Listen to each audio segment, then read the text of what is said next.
அன்பான தேவ பிள்ளைகள் எல்லோருக்கும் இயேசு கிறிஸ்துவின் நாமத்தில் என்னோட வாழ்த்துக்களை தெரிவித்துக் கொள்கிறேன்.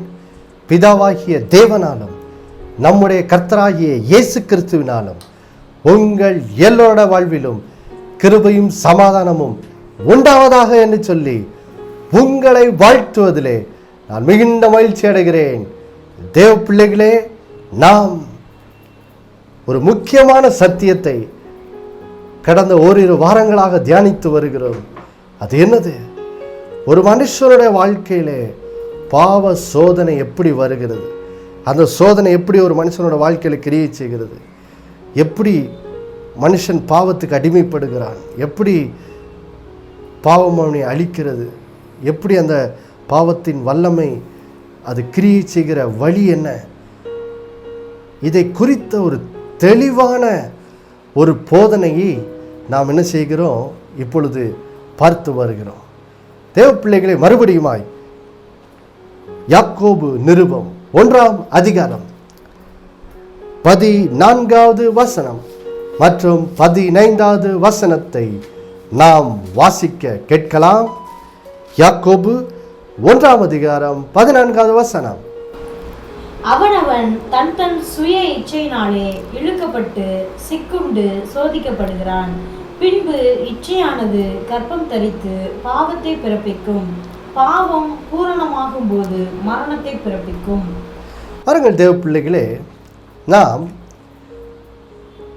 முதலாவதாக பார்த்தோம் ரோமர் 1ஆம் அதிகாரம் 21வது வசனத்திலிருந்து ஒரு மனிதனுடைய வாழ்விலே பாவம் நுழைவதற்கான முதல் படி அது என்னது? ஒரு மனுஷன் தேவனை மகிமைப்படுத்தாமல் அவர் செய்த நன்மைகளுக்காக நன்றி சொல்லாமல் போகும்போது தான் அவன் சிந்தையிலே வீணராகி இப்படியாக அவனோட வாழ்க்கையிலே பாவம் முதல் படியாக என்ன செய்கிறது, பிரவேசிக்கிறது என்று சொல்லி நாம் பார்த்தோம். இப்போ ஒரு மனுஷன் ஆண்டவருக்கு நன்றி சொல்லாமல் போகும்போது அடுத்ததாக பாவம் அவனோட வாழ்விலே எப்படி கிரியை செய், பாவ சோதனை எப்படி அவனோட வாழ்விலே ரெண்டாவது படியாக எப்படி வருகிறது, ரெண்டாவது காரியம் பார்த்தோம். அதுதான் இப்பொழுது பிசாசு அவர்களுடைய மனதில் வந்து சந்தேகத்தை என்ன செய்கிறான், விதைக்கிறான், சந்தேகத்தை விதைக்கிறான். பாருங்கள் தேவ பிள்ளைகளே, இதை நாம் புரிந்து கொள்வதற்கு கடந்த வாரத்திலே ஆதியாகமம் 3ஆம் அதிகாரத்திலிருந்து நாம் தியானிக்க ஆரம்பித்தோம். எந்த நாளிலும் தொடர்ந்து நாம் தியானிப்போம். பாருங்க, ஆதியாகமம் 3ஆம் அதிகாரம் 1, 2, 3 வசனங்களை நாம் வாசிக்க கேட்போம். தேவனாகிய கர்த்தர் உண்டாக்கின சகல காட்டு ஜீவன்களை பார்க்கிலும் சர்ப்பமானது தந்திரம் உள்ளதாய் இருந்தது. அது ஸ்திரீயை நோக்கி, நீங்கள் தோட்டத்தில் உள்ள சகல விருட்சங்களின் கனியையும் புசிக்க வேண்டாம் என்று தேவன் சொன்னது உண்டோ என்றது. ஸ்திரீ சர்ப்பத்தை பார்த்து, நாங்கள் தோட்டத்தில் உள்ள விருட்சங்களின் கனிகளை புசிக்கலாம், ஆனாலும் தோட்டத்தின் நடுவில் இருக்கிற விருட்சத்தின் கனியை குறித்து தேவன் நீங்கள் சாகாதபடிக்கு அதை புசிக்கவும் அதை தொடவும் வேண்டாம் என்று சொன்னார் என்றாள். பாருங்கள் தேவ பிள்ளைகளே, இங்கே பிசாசு ஏவாளுடைய இருதயத்திலே கர்த்தருடைய வார்த்தையை குறித்து எப்படி சந்தேகத்தை விதைக்கிறான் என்ற ஒரு தெளிவான விளக்கத்தை நாம் என்ன செய்கிறோம், பார்க்கிறோம். பாருங்கள் தேவ பிள்ளைகளே, பிசாசனுடைய பேர் என்னது? அவன் ஒரு திருடன். அப்போது பாவத்தை எப்படி நம்முடைய வாழ்க்கையிலே நம்முடைய வாழ்க்கையில் எப்படி பாவம் எப்படி நம்முடைய வாழ்க்கையில் பிறக்கிறது என்றால், எப்போ நம்முடைய இருதயத்திலிருந்து கர்த்தருடைய வசனம் எடுத்து போடப்படுகிறதோ அப்போ தான் நம்முடைய வாழ்விலே பாவம் என்ன செய்கிறது, பிறக்கிறது. பாருங்கள், இதை நம்ம இயேசு கிறிஸ்து சொல்லுகிறதை நாம் மார்க் 4ஆம் அதிகாரத்தில் வாசிக்க கேட்கலாம். மார்க்கு 4ஆம் அதிகாரம் இப்பொழுது 15லிருந்து 17ஆம் வசனம் வரைக்கும் நாம் வாசிக்க கேட்போம். வசனத்தை கேட்ட உடனே சாத்தான் வந்து அவர்கள் இருதயங்களில் விதைக்கப்பட்ட வசனத்தை எடுத்து போடுகிறான். இவர்களே வசனம் விதைக்கப்படுகிற வழியருகானவர்கள். அப்படியே வசனத்தை கேட்டவுடனே அதை சந்தோஷத்தோடு ஏற்றுக்கொண்டு தங்களுக்குள்ளே வேர் கொள்ளாதபடியினால் கொஞ்ச காலம் மாத்திரம் நிலைத்திருக்கிறார்கள். வசனத்தின் நிமித்தம் உபத்திரவமும் துன்பமும் உண்டான உடனே இடரல் அடைகிறார்கள். இவர்களே கற்பாறை நிலத்தில் விதைக்கப்பட்டவர்கள். பாருங்கள் தேவ பிள்ளைகளே, எப்படி ஒரு மனுஷனோட வாழ்க்கையிலே பிசாசு பாவத்தை பிறப்பிக்கிறான். நாம் வாசித்தோமே இந்த முதல் வசனமாக யாக்கோபு 1:14-15 வருஷத்தில் அங்கே நாம் பார்க்கிறோம் எப்படி பாவம் இருதயத்தில் என்ன செய்கிறது, கற்பந்தரிக்கிறது. பாருங்கள், இருதயத்தில் அது என்ன செய்கிறது, கற்பந்தரிக்கிறது. அப்போது பாருங்கள், ஒரு ஒரு ஒரு மனுஷனுடைய இருதயத்திலே பாருங்கள் தேவ பிள்ளைகளே, எப்போ பாவம் கற்பந்தரிக்கிறதோ அப்போ தான் அது அந்த அந்த பாவம் மனுஷனோட வாழ்க்கையில் என்ன செய்கிறது, அந்த பாவம் அவனோட வாழ்க்கைக்குள்ளே பிரவேசிக்கிறது. பாருங்கள், அப்போது பாருங்கள் தேவ பிள்ளைகளே, அப்போது ஒருவனுடைய வாழ்விலே பாவத்தை கொண்டு வரணும்னா பிசாசு அவனோட உள்ளத்திலிருந்து தேவனோட வார்த்தை என்ன செய்யணும், எடுத்து போடணும். அதான் இயேசு சொல்கிறார், வசனத்தை கேட்ட உடனே என்ன செய்கிறானா, திருட வந்து பாருங்கள் இருதயத்தில் விதைக்கப்பட்ட வசனத்தை என்ன செய்கிறான், எடுத்து போட வர்றான். அதை எடுத்து போடுறதுக்கு தான் பாருங்கள் எப்படியாவது வாழ்க்கையில் பலவிதமான உபத்திரவங்களை கொண்டு வந்து பலவிதமான துன்பத்தை கொண்டு வந்து பாருங்கள் அந்த வசனத்தை இருதயத்திலேருந்து எடுத்து போடுறதுக்கு எல்லா முயற்சிகளையும் என்ன செய்கிறான், பண்ணுறான். பாருங்கள், அப்போது தேவ பிள்ளைகளே, இப்படி இருதயத்தில் இருக்கிற வசனத்தை எடுத்து போடுறதுக்கு பாருங்கள் அவன் செய்கிற வேலை என்ன, கர்த்தர் என்ன சொல்லியிருக்கிறாரோ அதை குறித்த சந்தேகத்தை என்ன செய்கிறான், உண்டு பண்ணுகிறான். அதனால தான் பாருங்கள் ஆதியாகமம் 3:1 சொல்கிறான், தேவன் சொன்னதுண்டோ, என்னது எதை குறித்து சொன்னதுண்டோன்னு சந்தேகத்தை உண்டு பண்ணுறான். ஆண்டவர் ஏற்கனவே ஆதாம் ஏவாள்கிட்டையும் சொல்லியிருந்தார், நீங்கள் தோட்டத்தில் உள்ள சகல விருட்சங்களின் கனியும் புசிக்கலான்னு சொல்லிட்டார். ஆனால் இவன் பாருங்க, தேவன் புசிக்க வேண்டாம் என்று சொன்னது உண்டோ அப்படின்னு சொல்லி தேவன் சொன்ன வார்த்தைக்கு நேர் புறம்பாக பேசி என்ன செய்கிறான், சந்தேகத்தை உண்டு பண்ணுறான். இப்போ பாருங்கள் தேவ பிள்ளைகளே, இந்த தேவனுடைய வார்த்தை குறித்த சந்தேகத்தை பிசாசு உண்டு பண்ணுறான்னு இது பாருங்க, இது எப்படி எந்த அளவுக்கு நம்முடைய மனதை பாதிக்குதுன்னு நம்ம புரிந்து கொள்ளணும். பாருங்கள் இதை குறித்து புரிந்து கொள்வதற்கு பாருங்கள் நம்ம யாக்கோபு 1 இப்போது 6, 7, 8 வசனங்களை நாம் வாசிக்க போகிறோம். யாக்கோபு 1 6, 7, 8 வசனங்கள். ஆனாலும் அவன் எவ்வளவாகிலும் சந்தேகப்படாமல் விசுவாசத்தோட கேட்க கடவன். சந்தேகப்படுகிறவன் காற்றினால் அடிபட்டு அலைகிற கடலின் அலைக்கு ஒப்பாயிருக்கிறான். அப்படிப்பட்ட மனுஷன் தான் கர்த்தரிடத்தில் எதையாகில் பெறலாம் என்று நினையாதிருப்பானாக. இருமனம் உள்ளவன் தன் வழிகளில் எல்லாம் நிலையற்றவனாய் இருக்கிறான். பாருங்கள் தேவ பிள்ளைகளே, கர்த்தருடைய வார்த்தையின் மேல் சந்தேகத்தை பிசாசு உண்டு பண்ணுறானே. இந்த சந்தேகம் உண்டு பண்ணுறதுனா என்னது? அவன் ஏவாளுடைய இருதயத்தில் சந்தேகத்தை விதைக்கும் போது ஏவாளுடைய இருதயத்தில் அது எப்படிப்பட்ட பாதிப்பை கொண்டு வந்தது பாருங்கள் தேவ பிள்ளைகளே. அதை தான் இங்கே அந்த வசனங்கள் என்ன செய்து விளக்குது பாருங்கள். இங்கே வசனம் சந்தேகப்படுறதை இப்படி விளக்குது பாருங்கள்.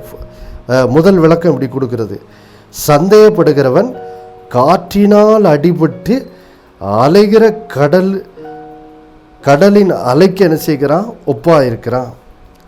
அடுத்தது 2வது விளக்கத்தை கொடுக்கிறாரு, இருமனம் உள்ளவன் தன் வழிகளிலெல்லாம் நிலையற்றவனா என்ன செய்கிறான், இருக்கிறான்னு சொல்லி. அப்போது பிசாசு ஏவாளுடைய மனசில் வந்துட்டு தேவன் தோட்டத்தில் உள்ள சகல விருட்சங்களின் கனியும் புசிக்க வேண்டாம் என்று சொன்னது உண்டோ அப்படின்னு சொன்ன உடனே அது ஏவாளுடைய மனதில் இருதயத்தில் என்ன பாதிப்பை கொண்டு வந்துச்சு. முதலாவது பார்க்குறோம், அது இந்த பாதிப்பை கொண்டு வருது. அவள் உள்ளத்தில் இப்போ என்ன செய்யுது, சந்தேகம் வருது.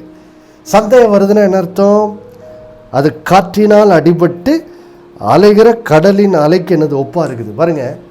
நம்ம பார்க்குறோம் கடலுக்கு போனால் அலைகள் பாருங்க வந்து கொண்டே தொடர்ந்து வரும், வந்து பின்பு அது என்ன செய்யும், உள்வாங்கும். அப்போது யோசித்து பாருங்கள் தேவ பிள்ளைகளே, இப்போது இதுதான் ஏவாளுடைய மனதில் என்ன செய்து ஆகுது. என்ன ஆகுது, அவளுடைய இருதயம் என்ன செய்யுது பாருங்கள். இந்த நீங்கள் இந்த பழங்காலத்துலலாம் பெண்டலம் கிளாக்குன்னு சொல்லுவாங்க பார்த்திங்கன்னா, ஒரு இது டிக் இப்படி ரெண்டு பக்கமும் என்ன செய்யும், ஆடிக்கொண்டே என்ன செய்யும் இருக்கும். அப்போது யோசிச்சு பாருங்கள், இப்போது ஏவாளுடைய இருதயத்தில் இதுதான் நடக்குது. என்ன நடக்கு, அவளுடைய இருதயம் காட்டினால் அடிபட்டு அலைகிற கடலை போல் இப்போ என்ன செய்யுது, அலபாய ஆரம்பிக்குது. ஒரு பெண்டுலம் கிளாக் மாதிரி முன்னுக்கும் பின்னுக்கும் அவரோட மனசில் எண்ணங்கள் ஓட ஆரம்பிக்குது. என்னது இந்த பிசாசு வந்து சொல்கிறான், கர்த்தர் சகல விருட்சங்கள் கனி புசிக்க வேண்டாம்னு சொன்னது உண்டான்னு கேட்குறான். ஆண்டவர் என்ன சொல்லியிருப்பார், ஆண்டவர் இப்போ புசிக்கலான்னு சொன்னாரா, புசிக்க வேண்டான்னு சொன்னாரா? இல்லை, புசிக்கலான்னு தானே சொன்னார். அப்போது இப்படி என்ன ஆகுது பாருங்க. இப்போது ஏவாளுடைய மனதில் என்ன செய்யுது, ஒரு குழப்பம் வருது. கர்த்தர் என்ன சொல்லியிருக்கிறார் என்பதை குறித்து என்ன செய்யுது, அவர் புசிக்கலான்னு சொன்னாரா, புசிக்க வேண்டான்னு சொன்னாரா? இப்படி என்ன செய்யுது, அவளுடைய எண்ணம் இரு மனதாக என்ன செய்யுது, அது ஒரு அலையை போல் என்ன செய்யுது, முன்னுக்கும் பின்னுக்கும் அதை என்ன செய்யுது, அது அடிபட ஆரம்பிக்குது. அப்போ அதை தான் பார்க்குறோம். இருமனம் உள்ளவன் தன் வழிகளிலெல்லாம் என்னது நிலையற்றவனாக இருக்கு. அப்போது இப்போ அவளோட மனசில் கர்த்தர் புசிக்கலான்னு சொன்னாரா, புசிக்க வேண்டான்னு சொன்னாரா? இல்லை, புசிக்கலான்னு சொன்னார்ல. இல்லை, ஆனால் பிசாசு சொல்ல புசிக்க வேண்டான்னு சொல்கிற மாதிரி சொன்னதுண்டான்னு சொல்கிறேனே, ஒருவேளை அவர் புசிக்க வேண்டான்னு சொல்லியிருப்பாரோ இப்படின்னு சொல்லி அவருடைய எண்ணத்திலே ஒரு குழப்பம் தேவனுடைய வார்த்தையை குறித்து என்ன செய்கிறது உண்டாகிறது. அப்போது அவளுடைய மனது என்ன செய்யுது, இரு மனமாக ஆயிடுது. அதாவது குழப்பம் நிறைந்த மனசாக என்ன செய்து மாறிடுது. மாறின உடனே இப்போ பாருங்கள், அவளுடைய இருதயத்தில் சந்தேகம் விதைக்கப்பட்டவுடன் இப்போ பாருங்கள், சிறி சர்ப்பத்தை பார்த்து தேவன் சொன்ன கட்டளையை அவள் எப்படி மாற்றி பேசுகிறாள் என்று சொல்லி பார்க்கிறோம். இப்போ முதலாவது 2வது ஆதியா 3:2 வாசிக்க கேட்கலாம். ஸ்திரீ சர்ப்பத்தை பார்த்து, நாங்கள் தோட்டத்தில் உள்ள விருட்சங்களின் கனிகளை புசிக்கலாம். பாருங்க, இப்போ இவளுடைய மனதில் எப்படி சந்தேகம் தேவனுடைய வார்த்தையை குறித்து எப்படி பாதிப்பை உண்டு பண்ணுது பாருங்க. அவளோட மனசு காற்றில் அடைப்பட்ட அலை போல, ஒரு பெண்டுலம் கிளாக் போல முன்னுக்கும் பின்னுக்கும் அலையுது, இரு மனமாகுது. கர்த்தர் புசிக்கலாம்னு சொன்னாரா, புசிக்க வேண்டாம்னு சொன்னாரா, என்ன சொன்னார் அப்படின்னு சொல்லி அதை குறித்து ஒரு குழப்பம், இரு மனம் உண்டாகி மனசில் ஒரு குழப்பம் வந்த உடனே இப்போது பாருங்கள், தேவன் சொன்ன வார்த்தையை பாருங்கள், இப்போ சரியாக சர்ப்பத்தின் இடத்துல சொல்லாமல் அதை என்ன செய்கிறா, மாற்றி சொல்கிறா. எப்படி, முழுசாக மாற்றி சொல்லலை, ரொம்ப தந்திரமாக. அதாவது பிசாசு ஒரு தந்திரக்காரன் பார்த்தீங்களா, அந்த பிசாசனுடைய அந்த தந்திரத்தின் அந்த வஞ்ச சுபாவம் இவளோட மனதின் எண்ணங்களுக்குள்ளே என்ன செய்து பாஞ்சிருது பாருங்கள். அது எப்படி இவள் வாயின் வார்த்தைகளை வெளிப்படுது பாருங்கள். பாருங்கள் தேவ பிள்ளைகளே, ஆண்டவர் சொல்லியிருந்தார், நீங்கள் தோட்டத்தில் உள்ள சகல விருட்சத்தின் கனியையும் புசிக்கலான்னு சொல்லியிருந்தார். அது ரொம்ப முக்கியம். புசிக்கலான்னா என்ன அர்த்தம், நல்லா சாப்பிட்டு நல்லா அனுபவிங்கப்பா, தோட்டத்தில் உள்ள சகல விருட்சம் உங்களுக்காக தான் உண்டு பண்ணியிருக்கேன், நல்லா அதை சாப்பிட்டு நல்லா இருங்க அப்படின்னு ஆண்டவர் சொல்கிறார். ஸோ புசிக்கலான்னு என்று சொன்ன அந்த தேவனுடைய வார்த்தையை ஏவாள் என்ன செய்கிறா, முதலாக குறைக்கிறா. அதாவது என்ன சொல்கிறா, தேவன் தோட்டத்தில் உள்ள விருட்சங்களின், அதாவது சகலங்கிற வார்த்தையை முதலாவது விட்டுறா. 2வது விருட்சத்தின் கனி என்ன செய்யலாம், புசிக்கலான்னு சொன்னதை வெறும் புசிக்கலாம் அப்படின்னு மட்டும் சொல்கிறா. பாருங்கள், அவருடைய எண்ணங்களில் ஒரு குழப்பம் வந்துடுச்சு. தேவனுடைய வார்த்தையை குறித்த ஒரு தெளிவு இல்லாமல் அவர்கிட்ட என்ன செய்துடுச்சு, போயிடுச்சு. ஏன், தேவனோட வாக்குத்தத்தம் குறித்து என்ன செய்துச்சு, சந்தேகம் வந்துடுச்சு. அப்போ முதலாவது தேவன் சொன்ன வார்த்தையிலிருந்து அவள் கொஞ்சம் குறைக்கிறா. அடுத்தது பாருங்க, இப்போ 3வது வசனத்தை வாசிக்க கேட்கலாம், முதல் பகுதி மட்டும். ஆனாலும் தோட்டத்தின் நடுவில் இருக்கிற விருட்சத்தின் கனியை குறித்து தேவன் நீங்கள் சாகாதபடிக்கு அதை புசிக்கவும் அதை தொடவும் வேண்டாம் என்று சொன்னார் என்றார். பாருங்க என்ன என்ன சொல்றாரு பாருங்க. அடுத்தது ரெண்டாவது காரியம், அவளுடைய மனதில் சந்தேகம் உண்டானோடனே எப்படி குழப்பம் உண்டாது பாருங்க. இப்போ பாருங்க அடுத்தது சொல்ற, தோட்டத்தின் நடுவில் இருக்கிற விருட்சத்தின் கனியை குறித்து தேவன் நீங்கள் சாகாதபடிக்கு அப்படின்னு சொல்றா. அதாவது என்ன சொல்ல வரா, ஆண்டவர் முதலாவது தேவன் புசிக்கவே புசிக்கலாம் என்ற வார்த்தையிலேருந்து வெறும் அவர் புசிக்கலான்னு மட்டும் தான் சொன்னாருன்னு சொல்லி அதை குறைச்சி பேசுகிறா. அடுத்தது மறுபடியும் தேவன் சொன்ன வார்த்தையிலேருந்து குறைச்சி பேசுகிறா. தேவன் பாருங்க, தோட்டத்தின் நடுவில் உள்ள கனியை புசிக்க வேண்டாம், நீங்கள் புசிக்கும் நாளில் என்ன செய்வீங்க, சாகவே சாவாய். அதாவது நீ செத்தே பெறுவடா, உன் வாழ்க்கையை அழிஞ்சு போயிரும் சொல்லி ரொம்ப உறுதியான விதத்தில் சொல்கிறதுக்காக 2 முறை சொல்கிறார். சாகவே சாவாய். அந்த அந்த அந்த விளக்கப்பட்ட கனி, தோட்டத்தின் நடுவில் உள்ள அந்த கனி, நன்மை தீமை அறியத்தக்க அந்த விருட்சத்தின் கனியை புசிக்க வேண்டாம், புசிக்கும் நாளில் நீ என்ன செய்வ, சாவே சாவாயின்னு ஆண்டவர் எச்சரிக்கிறாரு. ஆனால் ஏவாள் என்ன பண்ணிடுறா, அந்த எச்சரிப்பை குறைச்சிட்றா. தேவன் சும்மா நீங்கள் சாகாதபடிக்கு தான், சாகவே சாவாயின்னு தேவன் சொன்ன அந்த அழுத்தத்தை மறந்துட்டு வெறும் நீங்கள் சாகாதபடிக்கு அப்படின்னு சொல்லி அதை குறைச்சி பேசுகிறா. அப்போ 2 தடவை ஆண்டவர் சொன்ன வார்த்தையிலேருந்து அவள் குறைத்து விட்டு, அடுத்தது பாருங்க, தேவன் சொன்ன வார்த்தையோடு ஒன்றை என்ன செய்கிறாள், கூட்டுகிறாள். என்ன சொல்கிறா, நீங்கள் சாகாதபடிக்கு அதை ஆண்டவர் சொன்ன புசிக்கவும் அதை தொடவும் வேண்டாம் அப்படின்ட்டாருன்னு சொல்லிட்டா. அவர் தேவன் புசிக்க வேண்டான்னு மட்டும்தான் சொன்னார், தொட வேண்டான்னு சொல்லவே இல்லை. புசிக்க வேண்டான்னு மட்டும் தான் சொன்னார், ஆண்டவர் சொல்லியிருந்தார். ஆனால் ஏவாள் தேவன் சொன்ன வார்த்தையோட வார்த்தையை கூட்டிடுறா. ஆண்டவர் தொடவும் கூடாதுன்னு சொல்லிட்டார். பார்த்தீங்களா தேவ பிள்ளைகளை, எப்படி பிசாசு விதைக்கிற சந்தேகங்கள் நம்முடைய மனசை எந்த அளவுக்கு கெடுத்துருது பார்த்தீங்களா தேவ பிள்ளைகளே. அதனால தான் எப்பவும் நன்றி உள்ளவர்களாக என்ன செய்யணும், வாழணும். பாருங்கள், ஒரு அருமையான பாடலை ஆண்டவரை நோக்கி பார்க்கும்படி நம்ம உற்சாகப்படுத்தும் இந்த பாடலை பாடுவோமா? அப்பா நான் உம்மை பார்க்கிறே, அன்பே நான் உம்மை துதிக்கிறே, இயேசு அப்பா நான் உம்மை பார்க்கிறே, அன்பே நான் உம்மை துதிக்கிறே, நீரே என் வழி, நீரே என் சத்தியம், நீரே என் வழி, நீரே என் சத்தியம், நீரே என் ஜீவனன்றோ, நீரே என் ஜீவனன்றோ,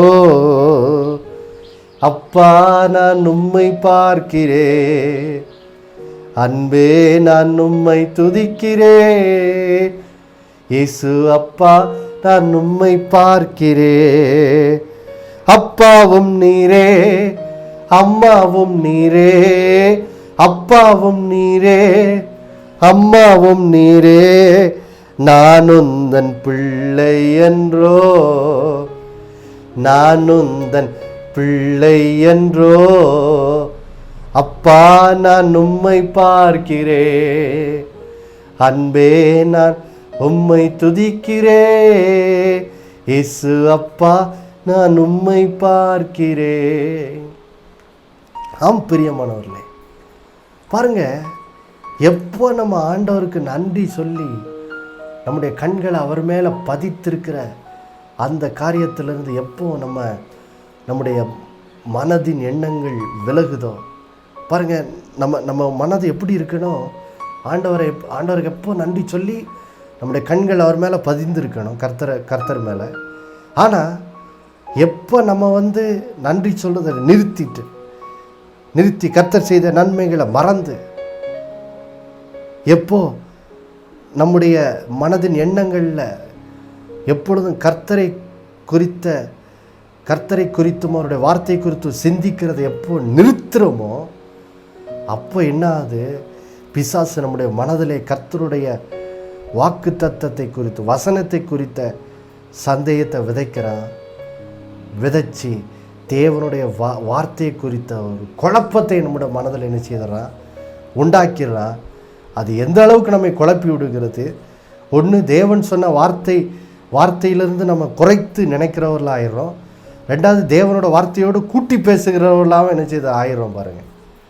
எடுத்துக்காட்டுக்கு சிலர் பாருங்கள் இப்படி சொல்லுவாங்க, சிலரோட மனசில் இப்படி எண்ணம் வர்றதுனால அவங்க வாழ்க்கையில் சந்தேகம் இப்படி பாருங்கள் வேலை செய்ய ஆரம்பிக்கும். பாருங்கள், வியாதியோடு இருக்கும்போது பிசாசு வந்து பேசுவான், ஆமாம் ஆண்டவர் சோமாக்குவார்னு சொல்கிறாரு, அப்போ ஒன்றை மட்டும் இப்போ இன்னும் சோமாக்குன மாதிரி தெரில, அப்போ அது ஒரு சித்தம் இல்லையோ அப்படின்னு பிசாசு அவர் மனசில் வந்து சந்தேகத்தை விதைப்பான். விதைச்ச உடனே பாருங்கள் இவங்க சொல்லுவாங்க, ஆமாம் ஆண்டவர் சோமாக்குவேன், அவருடைய தழும்புகளால் நீங்கள் குணமானீர்கள்னு வாக்கு பண்ணியிருக்காரு, ஆனால் என்னவோ தெரில என்னுடைய இந்த சூழ்நிலையில் என்னை சோமாக்க மாட்டேன்னு சொல்கிறாரு போல், அது அவருடைய சித்தம் இல்லைன்னு சொல்கிறாரு போல் அப்படின்னு என்ன செய்திருவாங்க, தேவனுடைய வார்த்தைக்கு ஒன்று கூட்டி குறைச்சி இப்படி என்ன செய்திருவாங்க, பேசிடுவாங்க. அப்போது இப்படி சந்தேகம் கர்த்தருடைய வார்த்தையின் மேலே எப்போ சந்தேகம் வருதோ அப்போவுமே பாருங்கள் நம்முடைய ஜெபத்துக்குரிய பதிலை நம்ம என்ன செய்ய முடியாது, பெற்றுக்கொள்ள முடியாது. அதை தான் நம்ம யாக்கோபு 1:7 வாசித்தோம். சந்தேகப்படுகிறவன் கர்த்தரிடத்திலிருந்து பாருங்கள், அதை மட்டும் வாசிக்க கேட்டு இந்த நிகழ்ச்சியை முடிக்கலாம் பாருங்கள். நாம் தொடர்ந்து அடுத்த வாரம் இதை நாம் தொடர்ந்து தியானிப்போம். யாக்கோபு 1:7 அப்படிப்பட்ட மனுஷன் தான் கர்த்தரிடத்தில் எதையாகிலும் பெறலாம் என்று நினையாதிருப்பான். பாருங்க, சந்தேகப்படுற மனுஷன் கர்த்தரிடத்திலிருந்து ஒன்றையும் பெற்றுக்கொள்ள முடியாது, தாம் கொள்ளலாம் என்று நினையாதிருப்பானாகன்னு ஆண்டவர் எச்சரிக்கிறார் பாருங்க. இப்போ தேவ பிள்ளைகளே, இதனால தான் சந்தேகம் வரும்போதே பிசாசு உங்கள் மனசில் தேவனோட வார்த்தையை குறித்து சந்தேகம் கொண்டு வரும்போதே அதை உடனே இயேசு நாமத்தில் என்ன செய்யுங்க, விரட்டி அடிங்க. கர்த்தர் சொல்லியிருக்கிறார், கேட்கிறவனும் ஜெபத்துக்கு பதிலாக பெற்றுக்கொள்வேன்னு சொல்லியிருக்கார். அப்போ நான் பெற்றுக்கொள்வேன். அப்பாலே போ பிசாசை, இயேசு நாமத்தில் என்னோட இந்த வியாதியின் சொல் நடுவில் தேவ சித்தம், நான் சோமாரதான், நான் கண்டிப்பாக சோமாவேன், அதை குறித்து எனக்கு எந்த சந்தேகமும் இல்லை, சந்தேகத்தை உண்டு பண்ணுற பிசாசை அப்பாலே போன்னு சொல்லி பாருங்கள், பிசாசை விரட்டி அடித்து பாருங்கள், கர்த்தருக்கு நன்றி சொல்லி அப்படிப்பட்ட சந்தேக எண்ணங்களை என்ன செய்யுங்க மேற்கொண்டு பாருங்கள், பாவ சோதனைகளை என்ன செய்யுங்க மேற்கொண்டு கர்த்தர் உங்களுடைய ஜெபங்களுக்கு அளிக்கிற பதிலை பெற்றுக்கொள்ள இந்த நாளிலே கர்த்தர் உங்களுக்கு கிருபை செய்வாராக. நாம் ஜெபிப்போமா. அன்புள்ள பரலோக பிதாவே, ஆண்டவராய் இயேசுவின் நாமத்தில் நம்முடைய சமூகத்தில் வருகிறோமப்பா. ஆண்டவரே, இந்த நாளில் நீர் எங்களோடு பேசின அற்புதமான வார்த்தைக்காக ஸ்தோத்திரம். பாவம் எங்களுடைய வாழ்க்கையில் பிரவேசிக்கிற 2ஆம் கட்டத்தை குறித்து பேசினி, அதுதான் சந்தேகம். அந்த சந்தேகம் வரும்போது எப்படி அது எங்களுடைய மனதின் எண்ணங்களை ஒரு காற்றினால் அடிபடுகிற அலையை போல ஆண்டவரே அது எங்களை இருமனமாக்கி எங்களை குழம்பச் செய்கிறது. அதனால் தேவனோட வார்த்தை காரியத்தை குறித்து சந்தேகம் வரும்போது ஆண்டவரே எங்கள் விசுவாசம் பலவீனமாகி நாங்கள் ஜெபத்துக்கு பதில் பெறாமல் போய் விடுகிறோம் என்று சொல்லி அதனால் எச்சரித்திருக்கிறேன். அதனால் இந்த நாளில் உடைய பிள்ளைகள் பரிசுத்தாவின் பலனால் நிரப்பப்பட்டு இப்படிப்பட்ட சந்தேகத்தின் எண்ணங்களை இயேசு கிறிஸ்து நாமத்தில் மேற்கொண்டு தேவனுடைய வாக்கு தத்தத்தை குறித்த நிச்சயத்தில் உறுதியாயிருந்து இந்த பிள்ளைகள் தங்களோட வாழ்விலே அவர்கள் இந்த நாளில் எந்த காரியத்துக்காக வேண்டிக் கொண்டிருக்கிறார்கள், எந்த பிரச்சனை, என்ன அற்புதம் நடக்க வேண்டும் என்று வேண்டிக் கொண்டிருக்கிறார்களோ அந்த அற்புதத்தை பெற்றுக்கொள்ள, அந்த ஜெபத்துக்கு பதிலை பெற்றுக்கொள்ள இந்த பிள்ளைகளுக்கு உதவி செய்யுங்க. இயேசுவின் நாமத்தில் நம்முடைய பிள்ளைகளுக்கு ஒரு பெரிய விடுதலை, எல்லா கட்டுகளிலிருந்து ஒரு விடுதலை இயேசுவின் நாமத்தில் உண்டாகட்டும். யார் யாருக்கு என்னென்ன ஆசீர்வாதம், திருமண ஆசீர்வாதத்திற்காக காத்திருக்கிறவர்களுக்கு திருமண ஆசீர்வாதம் உண்டாயிருக்கட்டும். இன்னும் மற்ற எல்லா அவர்கள் வேண்டியிருக்கிற எல்லா ஆசீர்வாதம் நன்மையான காரியங்கள் வாழ்வில் உண்டாகும்படி ஜெபிக்கிறோம். இயேசுவின் நாமத்தில் வேண்டிக் கொள்கிற நல்ல பிதாவே, ஆமேன். மறுபடியும் அடுத்த வாரம் சந்திக்க வரை உங்களுக்கு நினைப்பூட்டுகிறேன். இயேசுவே ஆண்டவர். ஒவ்வொரு நாளும் அவர் மேல் விசுவாசம் வைத்து வாழுங்கள். ஆமேன்.